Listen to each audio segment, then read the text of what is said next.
Right, hello everybody, welcome back to the channel. So what are we talking about today? Well, it's sort of in the title, isn't it, really, in the thumbnail. I wanted to talk about street photography and now a couple of aspects of it, really. One, how it seems to be sort of like more of a fashion to be called a street photographer, and how that has manifested itself, and it's moved away from the actual image to more about what the people that are shooting street photography look like. So we're going to talk about that. And we're also going to talk about where I think great street photography is, where we have this thing around, it doesn't matter if there's no people in it, all the rest of it. And I think that's where some, and I'm going to link it to these sort of the fashion street photographers, fashionable style street photographers, to the photography that they're taking, and where I think it's missing the point slightly. And remember, this is a personal view, but I'd like to get your views on it. So let's talk about this fashion thing. So how many times, as I started this channel, I started to look, I used to look many years ago, but I started to look at these street photography channels, and what am I actually being told? What am I being shown here? And I think there seems to be so much emphasis on how they look. Not the image is irrelevant. It's to do with how they look, and how they're perceived, and the cameras that they're using. So let's start there. There seems to be this odd perception that if you want to do proper street photography, you've got to have a rangefinder style camera. They're not rangefinders, they're all autofocus and all the rest of it, unless you're using manual lenses. But even then, you're sort of looking at the EVF. It's rather than the viewfinder. It's not, they're generally not optical, are they? It's an EVF, so you can see what's going on. But there seems to be this perception that if you're not a proper street photographer, you haven't got your rangefinder style camera, and if it's Leica, then you really have, you're really on it, you really are, you can call yourself a street photographer. But my view on that is, when I bought this, God, a lot of years ago now, this X Pro 1, it's an X Pro 1, and I can remember taking this to China to do street photography. I took the long route on the train to China from Moscow, but I hadn't really used this camera, and I thought, well, if I fell into that trap, I want to look the part. I've got to have a camera like this, and every shot's going to be great. But you know what? It took me ages while I was there to actually really work this camera out, how to get the framing right, because the problem with these sort of cameras, where your lens is here and your viewfinder's here, when you would look through it, you realise you were way off centre half the time, and it was really frustrating. And I didn't understand this camera. And to be fair, I still don't really. It looks great, but the actual use of these types of cameras it's a bit of a compromise, and you've got to spend time playing around with it to get it where you want. Now, I will say, yes, the images that come from it, the colours are fantastic, but then at the end of the day, it's all a software in the camera, isn't it? It's changing all the colours and everything. But this is actually lovely, and as I've grown into this camera, which I don't use very often, to be honest with you, I find I'd sooner pick up an SLR. When I do use it, actually, the images I get, I think, oh, that's got a lovely quality to it. But what I was going back to the sort of fashion of it, how many times have you seen people with their Leica, their Leicas, with the square sunshade? If you haven't got a square sunshade, you're nobody. And those sort of things I just find flipping irritating. People say, "Oh no, you got to have a square sunshade." It's not making a blind bit of difference to your image. It really isn't making any difference to your image. The only reason the sunshade makes any difference, it gets rid of glare and stuff. But you can have the one that came with the lens. It'll be round, won't it? Although quite often you see people, these experts, with the sunshade the wrong way around. It's always fun, isn't it? It always tickles me. They have it pointing that way when it should be pointing the other way. Sunshades, and this lens is probably had it now, I think. It's got this funny click to it. I'll have to get another one. In the perfect world, if you thought, what camera I'm going to do some street photography, perfect camera, what I'll do is I would not take this. Okay, this would not be my first choice. I would think I would look cool with my ruffled combat jacket and slightly dodgy scarf, and you know, ruffled hair and all the rest of it, and just wandering around, you know, like I can't even think what I would be looking like. But it's it's making life hard for you. You might think you look great. Yeah, I'm looking cool. But if the images you're taking are very bland, which we'll come on to in a minute, then this isn't going to help you. You do really need an SLR is way better. An SLR is way better because at least I'm looking through the flipping lens. You know, I can get my framing spot on. And an SLR or DSLR, whatever you're going to use, is a much better way of doing it. And I must admit, I tend to use I got an Olympus, and I'm going to do a direct comparison between the two. I've got my Olympus OMD, is it? Which is the really small basic 4/3 SLR. Well, it's not really SLR, is it? What's it? Micro 4/3. Which I bought that because it's almost identical to my OM1, and I'm going to do a comparison between that and the OM1 just out of interest. Because yes, I've bought some chemicals. I'm going to be doing some film developing, which we'll do in some other episodes. So an SLR is way better, to be honest with you, or a compact SLR is way better than that, without any shadow of a doubt. You know, and I don't need to worry about that. I've got, you know, I haven't got my sunshade. It's just my rectangular sunshade. I just find those things, you know, really funny.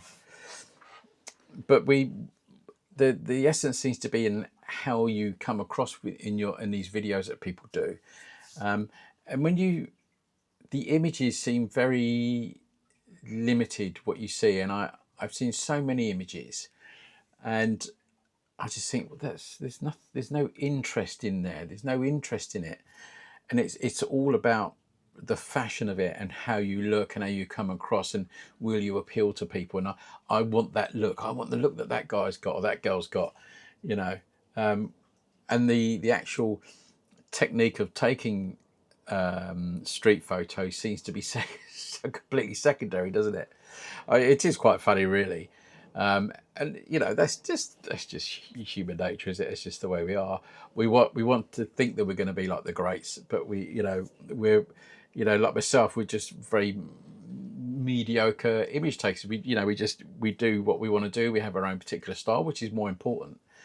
And we take our pictures, but I think we try to make up for that with equipment. That the equipment will make us a good photographer, and particularly street photographer, because it's such a is it a growth area? Because you now have this thing with something fine art street photography. What is that? What is that? We're starting to create new terms, isn't it? That didn't happen when we had film, but now we seem to have this thing where everything's high contrast and shallow depth of field, and all the rest of it. I don't know. Each to his own, but it's not for me. But I think what's lacking, and this is where I'm going to come on to street photography, I think separates the rest of us, if you like, from the people that are really good at it. And I think what's lacking, is the interaction with people on the street. And whatever you think the term street photography means, I think street photographs are always enhanced when there's people in there. And so we can take images, with people. And I'm going to put some examples up here. What is it for me that separates, or what makes a good street photo? And how would I define it? For me, okay, the importance that what changes a street photograph is the relationship between the photographer and the person in it. There is and I know people think, well, they should always be candid. People should know they're having their photo taken. But I think that's missing the point. And I think the important bit is what makes the image is that vibration or electricity, which is set up between the photographer and the person they're taking a picture of. There is this invisible link which you vibrate together, which creates the image. It comes across in that photograph. And I think when somebody who was fantastic at doing this, And I'm a huge fan of his, and I really studied his work when I really wanted to get into street photography, and I'm never going to be that on that level at all. Was Don McCullin.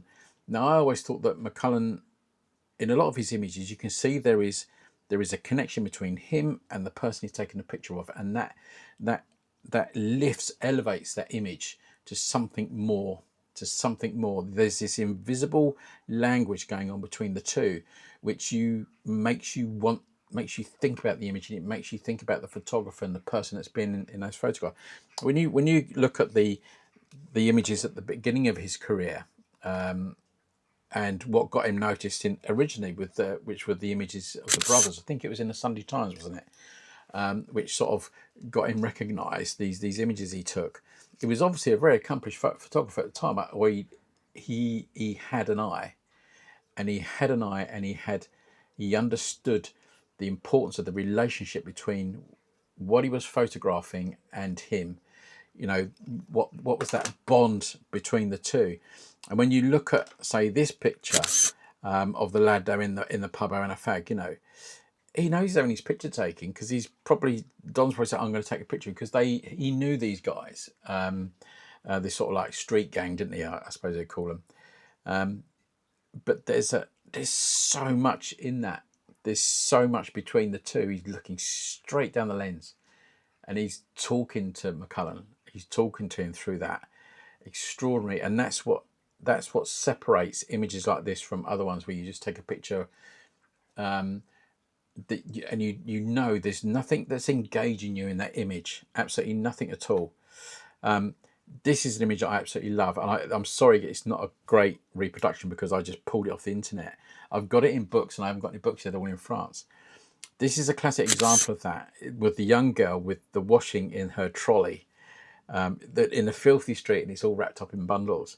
But if you can see this image properly, you can see that she's smiling, and you can imagine what McCullin has said to her. He's walking along the street, and he sees her coming along, and he's like, "Hello, darling," or you know what I mean? Oh, it's and she's turned around and smiled at him, and it's that moment he's had his camera to his eye, and he's been waiting for that, and he was waiting for her reaction, and he got it bang on, absolutely perfectly. And it's not because he's had a camera that did 500 frames a second, this sort of ridiculous burst rate. He's had one go at that. That smile only lasted one frame, I'll tell you that. And it's absolutely perfect. The mess and the mire and all the rest of it that's in there. But he's captured that complete moment. You don't need to have to explain what's going on there. You know what's going on.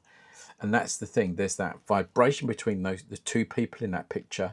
And you can't see McCullin, but he's there. You know he's there, because there's an interaction. She's looking right at him, and she's reacting to him.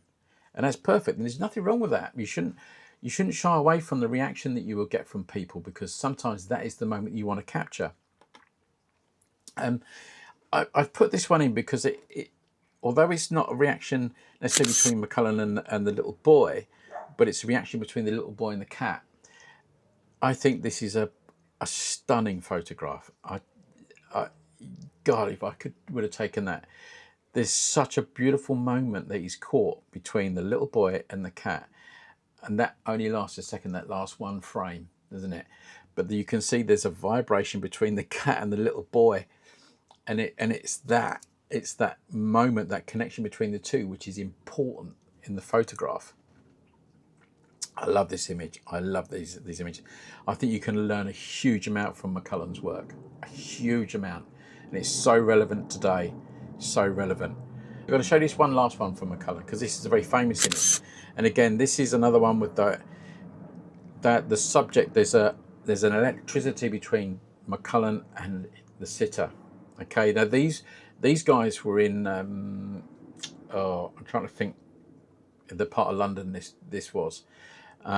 Spitalfields, I think, and he shot a lot of people there on a regular basis. And I think the famous subject was Jean, was one of the homeless ladies there, and he shot her quite a few times. But when you look at this guy, and there's other images of this guy on the floor, and he's almost like welded to the floor. He's so matted into the ground. Look at that face, but he's looking straight down the lens at McCullin, and there's an electricity between the two. And I think that's what street photography is missing now. It's missing that crucial electricity that elevates your images I don't want to be rude saying mundane, because my images are like that, but there's an extraordinary elevation when you look at these images.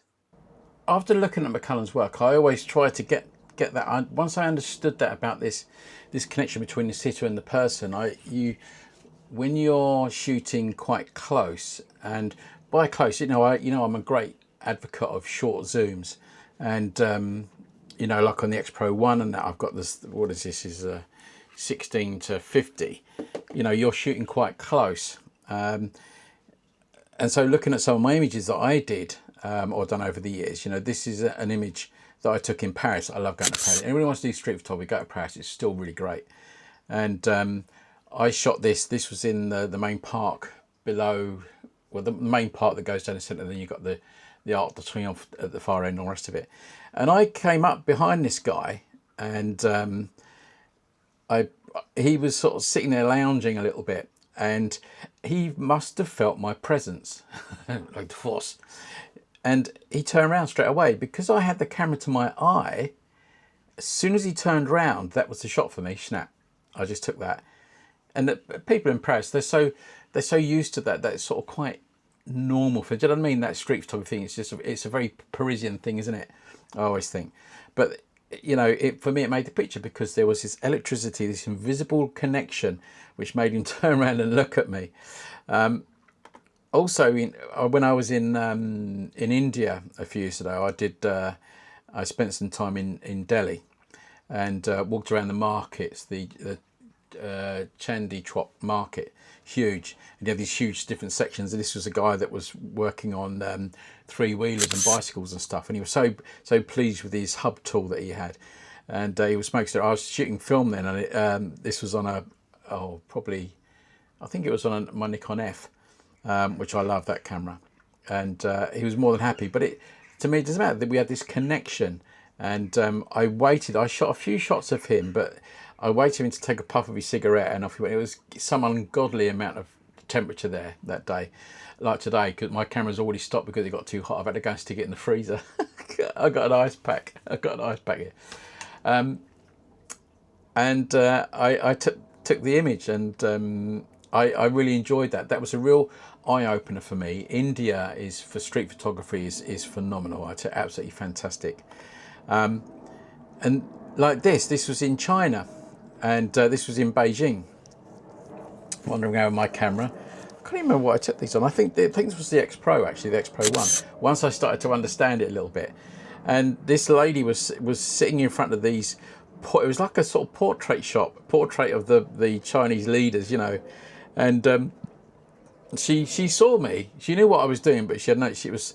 I always thought of this woman as she'd gone there to these people were going to help her. As if these are the leaders, and if I sit here long enough, these people are going to draw me out of the mire. I won't have to live on the street anymore.